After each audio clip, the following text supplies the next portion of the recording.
Hello YouTube, bienvenue ou bienvenue sur ma chaîne Nesty Books and Coffee. Aujourd'hui on se retrouve pour faire le bilan de mes 6 premiers mois des 6 premiers mois de l'année en termes de lecture.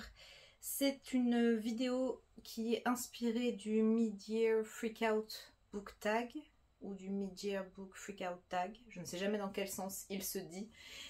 J'ai pas repris toutes les questions du tag parce qu'il y en a certaines qui m'intéressent moyennement. Mais je trouve que c'est un bon tag pour faire le bilan. Donc c'est parti.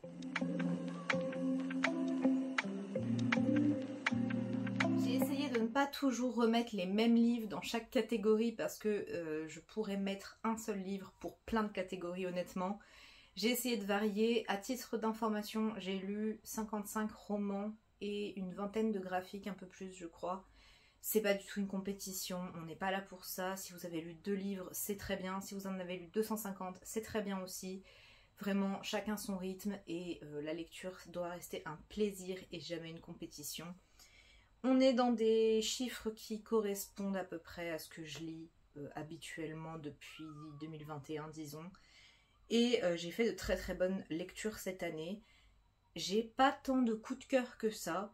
J'en ai un certain nombre, mais j'aurais aimé en avoir un peu plus. Et on commence donc par la meilleure lecture de l'année. Ma meilleure lecture est une suite de sagas, donc je vous en parlerai dans la deuxième catégorie.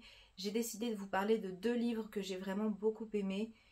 Évidemment, à la fin de l'année, je vous ferai un top 10, 20, on verra selon le nombre de lectures que j'ai à vous présenter. Mais ma meilleure lecture jusqu'à maintenant, je vais vous en présenter 2. Je pense que c'est Absolu de Margot Dessen, qui est publié chez Big Bang. On est ici sur une dystopie young adulte où on va suivre plusieurs points de vue. Il y a vraiment plusieurs points de vue, il y en a peut-être 7, 6, 7, quelque chose comme ça. Et dans cette histoire, on a des personnages qui vont être envoyés dans une ville qui est entourée de murs pour détruire une créature un peu étrange qui a été mise là et qui est une arme de destruction massive.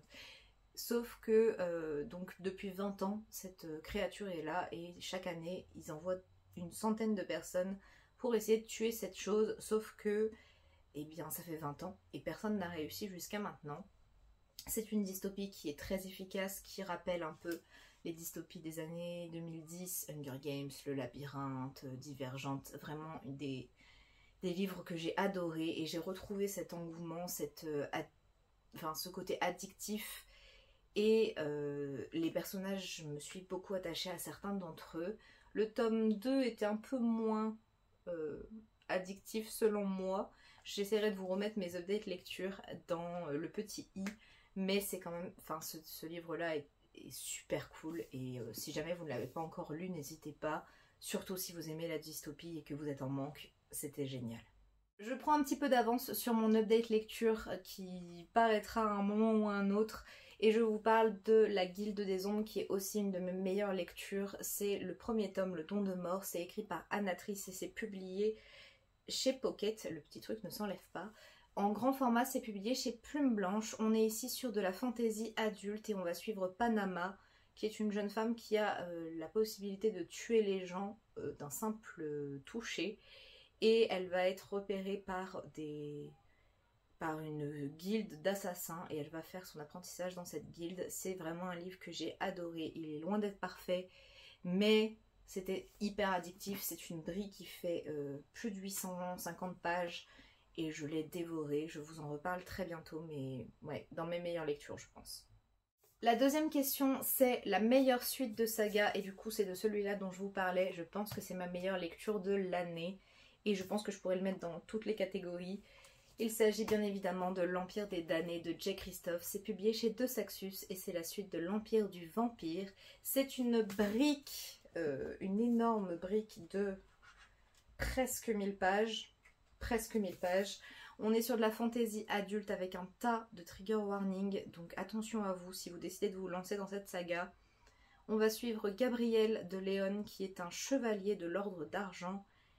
Et il est moitié humain, moitié vampire. Et lui, son objectif, c'est de tuer les vampires qui ont pris le pouvoir. Et c'est un... On va suivre du coup 2 points de vue. Le point de vue de Gabriel, la vie de Gabriel jeune et Gabriel maintenant dans une quête un peu particulière. Et c'est la suite directe du tome 1, je ne vous en dis pas trop parce que ça serait du gros spoil.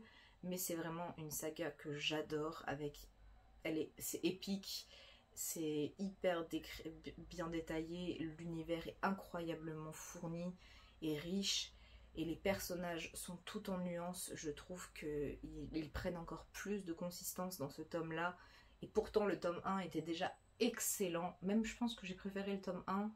Oh c'est kiff. Vraiment c'est un excellent tome 2 et je vous le recommande grandement si vous aimez la fantasy adulte, bien gore, bien sombre, telle que sait le faire Jay Kristoff. Et c'est une saga qui se hisse au niveau de Nevernight dans mon cœur. Nevernight est encore un tout petit peu au-dessus, mais on verra avec le 3e tome parce que je pense que elles sont pas loin d'être sur le même niveau. La 3e catégorie, c'est une nouvelle sortie de l'année qu'on veut lire. Et je ne sais pas si c'est un livre qu'on n'a pas encore dans notre palle ou un livre qu'on a déjà dans notre palle. J'ai pris un livre que j'avais déjà et c'est une sortie qui me tente énormément de cette année. Il s'agit de Divine Rivalité de Rebecca Ross. C'est publié chez De Saxus et c'est un livre de fantasy, même peut-être de romantasy, je ne sais pas. On va suivre une jeune femme qui vit dans un monde qui est en guerre, les dieux se font la guerre et elle est journaliste et elle écrit des lettres à son frère qui est au front, sauf que ce dernier ne lui répond pas et elle glisse ces lettres dans un tiroir ou quelque chose comme ça et ces lettres disparaissent et elle va recevoir des réponses anonymes. Et on va vite comprendre que la personne qui lui répond, c'est son rival journaliste. Et ils vont avoir une petite correspondance et on va suivre cette histoire. C'est un livre qui me tente énormément, que je trouve absolument magnifique et que j'ai très hâte de lire. 4e catégorie, une sortie qu'on attend avec impatience pour cette fin d'année. Et j'en ai mis 3 parce que je triche, parce que je ne sais pas choisir. Le tout premier, il s'agit de la théorie des couleurs de Mazey Eddings. Si je baisse les yeux, c'est parce que j'ai mon petit carnet. Qui sortira le 21 août chez Comet, qui est un label que j'aime énormément des éditions Larousse. C'est un livre où on a une romance entre 2 personnages, dont un est atteint de troubles du spectre autistique. Et j'adore les romances young adultes en ce moment. Et en plus, on a le traitement de l'autisme. Et c'est un livre que j'avais repéré en VO parce que j'ai perdu son prénom. Mais Muffins and Books sur Instagram et sur YouTube en a parlé. Et elle m'a énormément tentée avec. Et là, j'ai vu qu'il sortait chez Comet dans une édition magnifique avec un chasse-page. Bref, les éditions Comet, de toute façon, font de magnifiques livres. Donc voilà, je vais sauter dessus à sa sortie. Le deuxième que j'ai noté, il s'agit de Bride de Ali Hazelwood. Ça sera publié chez Milady. On est sur une romance paranormale, donc avec des loups-garous. J'adore ce que fait Ali Hazelwood. Je trouve que ses livres sont toujours très entraînants, très addictifs. J'aime pas spécialement les scènes un peu olé olé, mais j'aime quand même beaucoup. J'en ai lu un autre, donc j'en ai lu 3 jusqu'à maintenant. Je vous en parlerai dans un prochain update. Mais j'aime beaucoup, donc je pense que je vais me procurer celui-là. Pareil, l'édition est très belle. Et enfin, le dernier livre dont je vous parle, il s'agit d'un livre qui sortira courant novembre. C'est la prochaine parution de Christelle Dabos, qui a écrit La Passe Miroir et qui a écrit Ici et seulement ici, si je dis pas de bêtises. Ce livre s'appelle Nous, et je n'en sais absolument rien, mais j'adore Christelle Dabos. Donc je vais sauter dessus aussi, et je suis trop contente. Je ne sais même pas s'il y a un visuel qui est sorti, mais si c'est le cas, je vous le mets juste ici, et sinon, à découvrir dans les mois à venir. On passe sur quelque chose d'un peu moins positif et on doit parler de nos plus grosses déceptions. Ma plus grosse déception de l'année, je pense que c'est Fourth Wings de Rebecca Yarros. C'est publié donc chez Hugo dans la collection Romantasy. Il s'agit d'une romance fantasy avec des dragons et une jeune femme qui ne voulait pas devenir dragonnière mais qui va être formée en tant que telle.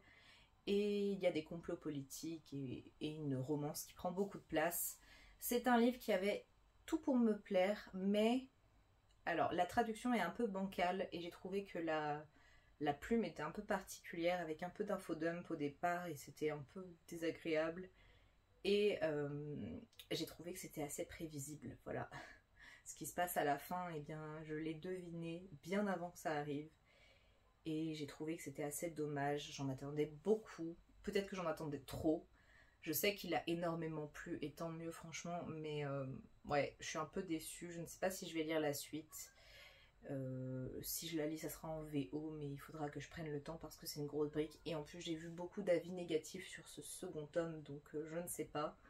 Ma deuxième déception, je dirais que c'est l'encyclopédie féerique d'Emily Wilde. C'est publié chez Sabran, c'est écrit par Heather Fawcett.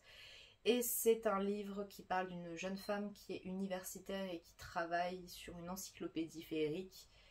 Et elle va dans un pays où il fait très très froid. Alors ça, j'ai adoré le paysage, mais elle va être rejointe par un rival universitaire. Et une petite histoire va se créer entre eux et on va suivre tout ça. Mais j'ai trouvé pareil la plume un peu étrange, un peu froide et détachée. J'ai eu du mal à m'attacher au personnage et j'ai trouvé le rythme inégal. Donc voilà, je ne lirai pas la suite. Mais je sais pareil qu'il a énormément plu, donc tant mieux. Mais voilà, c'est mes deux petites déceptions de l'année. C'est pas des livres mauvais, mais je pense que j'en attendais trop à chaque fois. A l'inverse, ma plus grosse surprise de l'année, il s'agit de Silence Radio de Alice Oseman. C'est publié chez Nathan dans cette très belle édition avec une illustration comme ça qui est vraiment très jolie. D'ailleurs, l'illustration est d'Alice Oseman, c'est la même à la fin. On va suivre Frances qui est une jeune femme, une jeune lycéenne qui est passionnée par un podcast qui s'appelle Universe City et qui a été créé par un artiste du nom de Silence Radio.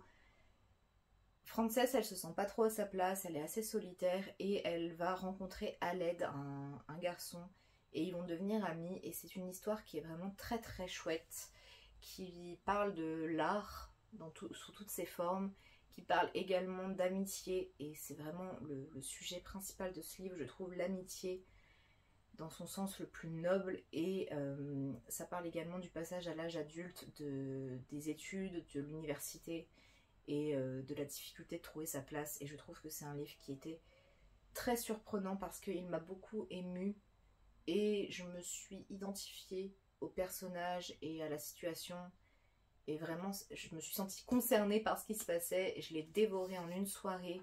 Et je trouve que Alice Oseman décrit très très bien les émotions adolescentes dans ce livre là, et je sais qu'elle le fait très bien à chaque fois quasiment.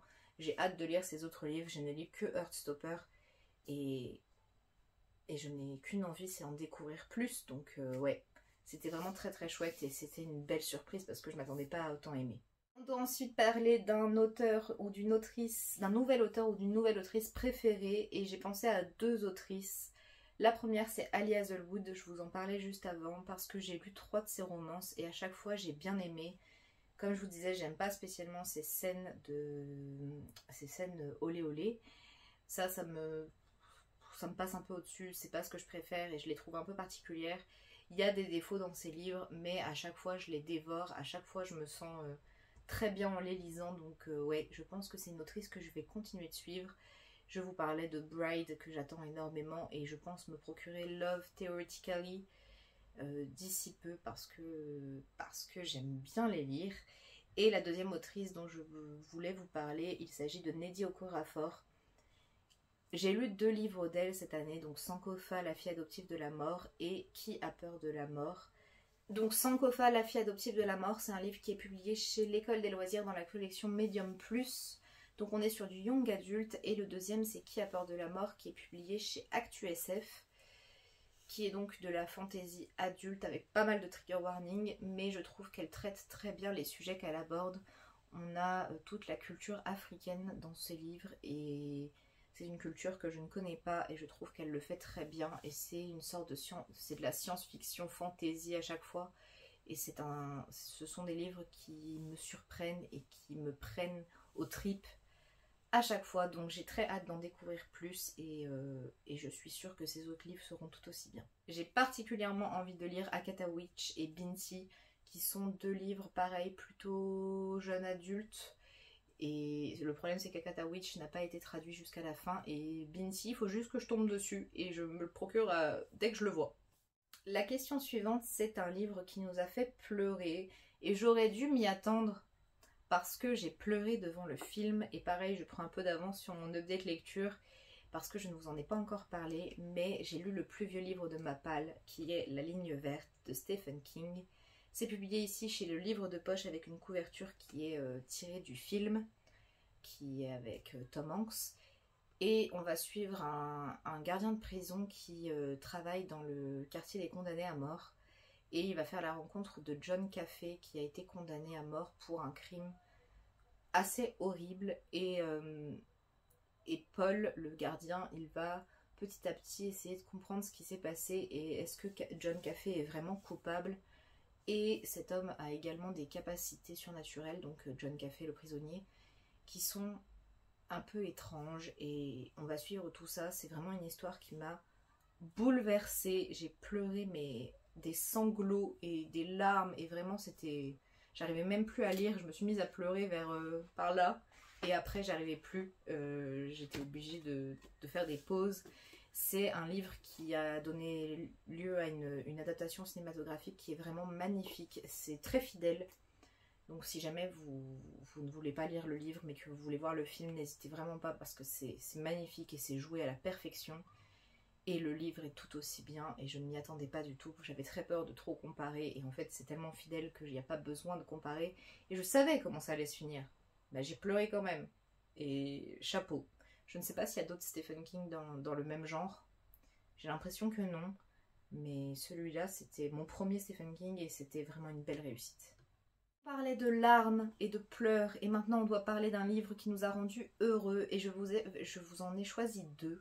Le premier, il s'agit de Sauveur et Fils et je vous montre le tome 1 mais c'est toute la saga, vraiment la saga Sauveur et Fils c'est ma saga chouchou de l'année et on va suivre Sauveur Saint-Yves qui est psychologue et qui vit avec son fils, sa femme est décédée et cet homme est donc psychologue, on va suivre tous ses patients.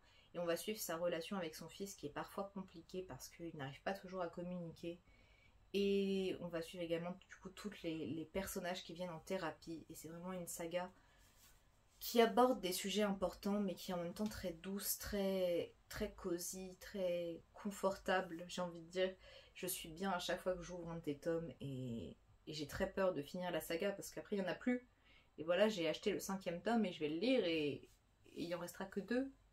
Et je suis très triste à l'avance parce que j'ai pas envie de quitter cet univers. Je ne vous l'ai pas dit mais c'est écrit par Marie-Aude Muraille et c'est publié chez l'École des loisirs dans la collection Medium Plus et c'est disponible du coup en poche et en grand format si jamais, foncez. Le deuxième livre qui m'a rendue très heureuse parce que je l'ai trouvé assez cool et léger et en même temps comme Sauveur et Fils qui aborde des sujets assez importants, c'est Better Than the Movies de Lynn Painters. C'est publié chez Comet. Et c'est vraiment une romance adorable. On va suivre Lise qui est passionnée de comédie romantique. Et un jour, elle va voir son amoureux d'enfance revenir. Et elle se dit, c'est comme dans les comédies romantiques. On est forcément fait l'un pour l'autre, on va aller au bal ensemble. Sauf que il la remarque pas trop au départ. Et du coup, elle va faire alliance avec son pire ennemi, son voisin. Et petit à petit, c'est une romance un peu fake dating et du coup ils font semblant d'être ensemble et c'est absolument génial. J'ai trouvé ça parfait, un peu cliché et parfois un peu gnangnan, enfin je ne sais pas comment l'expliquer mais en même temps c'était tellement parfait et j'avais précisément besoin de ça au moment où je l'ai lu donc ouais, c'est un livre qui m'a rendue vraiment heureuse. Avant-dernière question, c'est le plus beau livre qu'on a obtenu, acquis cette année. Et j'en ai deux, encore une fois. Je triche à chaque fois, de toute façon. Je vous en présente 2 par catégorie, quasiment à chaque fois. Le premier, je vous en parlais tout à l'heure, il s'agit de Divine Rivalité. Voilà, parce que j'ai un faible pour les lettres et pour les machines à écrire. Et je trouve que le travail éditorial sur ce livre est absolument magnifique. Je le trouvais magnifique en VO. Et je suis très contente que De Saxus ait autant travaillé la couverture et l'écrin de ce livre. J'espère qu'il sera top et que la traduction sera au niveau. Parce que, autant qu'il soit aussi beau à l'intérieur qu'à l'extérieur. Et ouais, j'ai un faible pour les machines à écrire. Ça doit être ça. Et le deuxième, c'est un livre que vraiment je trouve magnifique. Je ne sais pas pourquoi, mais il est juste sublime et je pense que c'est un des plus beaux livres que j'ai dans ma bibliothèque. Il s'agit de Plein ciel de Siècle Vaelban, c'est publié chez Big Bang. À chaque fois, Big Bang, ils font un travail que je trouve très très beau. Et là, ils se sont surpassés. On a vraiment un très très bel ouvrage avec des petits rubans comme ça qui ont un lien avec l'histoire. Et juste, il est magnifique. J'ai pas enlevé l'étiquette du prix, mais il faut que je le fasse. Mais voilà, je le trouve juste sublime. Et pareil, il faut que je le lise vraiment. J'ai très très hâte. C'est juste que je veux prendre le temps de le lire parce que c'est un gros bébé et c'est un univers assez particulier. Et il me faut du temps, mais ça viendra. Et la dernière question, c'est un livre qu'il faut que je lise avant la fin de l'année. Et j'ai fait toute une vidéo sur les 12 livres à lire en 2024, en début d'année. Et ces 2 livres en font partie. Le premier, il s'agit de la suite du Chant des Sans Repos. Il s'appelle donc Saison d'orage et de silence de Roseanne A. Brown. C'est publié chez De Saxus. On est ici sur une fantaisie inspirée de mythes africains et c'est une histoire qui est assez complexe. On va suivre un garçon qui fait un pacte avec une sorte d'entité magique qui, pour récupérer sa petite sœur qui a disparu. Et à côté, on va suivre la princesse de cette ville, de ce royaume qui vient de perdre sa maman. Et ils vont se rencontrer d'une façon ou d'une autre. Et je ne vous en dis pas plus. C'est un livre dont il me manque beaucoup d'éléments parce que ça fait un moment que je l'ai lu. Et c'était une histoire qui était assez complexe, donc j'ai très très peur de me lancer dans cette suite et de ne plus comprendre et d'avoir oublié trop de choses. J'aimerais bien soit retrouver un... Enfin, je ne pense pas le relire, donc j'aimerais trouver un résumé spoilant. Et ensuite je me lancerai. J'ai vraiment envie de le lire malgré tout, donc ça viendra, ça viendra. Et le deuxième que j'aimerais lire assez rapidement, c'est Dark Rise de C.S. Pacat. C'est publié chez Big Bang. C'est un livre de fantasy, je n'en sais pas grand chose, mais le tome 2 va bientôt sortir. Et c'est un livre que j'ai depuis sa sortie, donc depuis 2022, et qui est dédicacé par l'autrice en plus, parce que j'étais allée la rencontrer, voilà. Et je ne l'ai toujours pas lu, et j'ai envie de le lire et de me procurer la suite si j'aime, parce que je les veux dans le même format, en relié magnifique. Et j'ai aimé Prince Captif de la même autrice. D'ailleurs, j'ai toujours pas fini la saga, mais je suis sûre que ça va me plaire. Donc il faut vraiment que je fasse le cap. Et voilà YouTube, c'en est tout pour cette vidéo. J'espère qu'elle vous aura plu. Si c'est le cas, n'hésitez pas à liker et à vous abonner. Ça me fait toujours super plaisir. N'hésitez pas également à me dire en commentaire ce que vous auriez répondu à ma place. N'hésitez pas à répondre aux questions de ce tag, c'est ce qui m'intéresse le plus, vos réponses et discuter de ces livres avec vous. Si jamais vous n'avez rien à dire ou que vous êtes trop timide pour commenter, n'hésitez pas à laisser une petite étoile, voilà. Pour Dark Rise, il y a une petite étoile sur la couverture, j'ai pas d'autre idée, voilà. Je saurai que vous êtes arrivés jusqu'ici. Moi je vous dis à très bientôt dans une prochaine vidéo et d'ici là prenez soin de vous. Bye.